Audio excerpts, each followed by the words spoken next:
14e Jeux olympiques. On vous a connu, entre autres choses, avec la presse, avec des photos qui ont fait le tour du monde.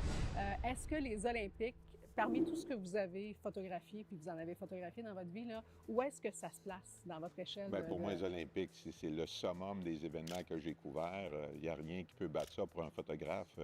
Au niveau sportif, émotion, c'est vraiment le summum de la photographie. La photo dont vous êtes le plus fier? Bien, pour mes premiers jeux, c'était ceux de l'île en mer en 1994. Ouais. J'aime bien celle de Jean-Luc Brassard qui a fait son fameux Cosaque. C'était un moment iconique, si on veut, des Jeux. Ouais. C'est une de mes favorites. Et c'est celle-là où vous aviez donné un coup sur la machine? Oui. À l'époque, on était en film, Ouais. des films de 36 poses, et à l'île en mer, en Norvège, il faisait autour de moins 18 pour cette course-là.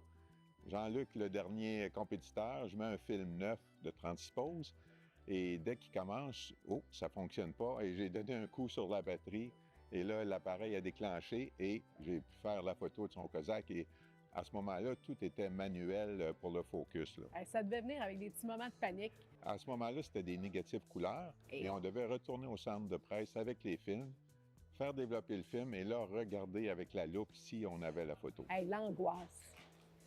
On ne pouvait pas savoir si on l'avait vraiment. Qu'est-ce que vous pensez de toutes les retouches qui se font actuellement? Vous dites-vous, ah, ça, c'est pas la vraie affaire ou... Bien, dans le domaine de la photo de presse, il n'y a pas de retouche. C'est ce qu'on voit, c'est la vraie affaire. On est beaucoup en vidéo spontanée sur les médias sociaux. Qu'est-ce que la photo a qui bat encore la vidéo? Bien, c'est l'instant. La meilleure preuve, c'est les photos de Donald Trump qu'on a vues circuler. T'as beau voir la séquence sur vidéo, mais les photos qui sont sorties de ça, ça reste un instant. Puis je pense que les gens vont se souvenir beaucoup plus des photos que de la vidéo. Ça parle encore plus. C'est sûr. Puis à la Maison du Canada, quel athlète là, vous avez hâte Bien, de probablement rencontrer? André Degrasse. Oui, on qui est a tous très hâte. Ouais. photogénique. Je pense que ça peut être très intéressant. C'est intéressant, ça. Les plus photogéniques, c'est qui? Bien, les skieurs acrobatiques, c'est sûr que sont photogéniques, sont très expressifs aussi après. Ah oui.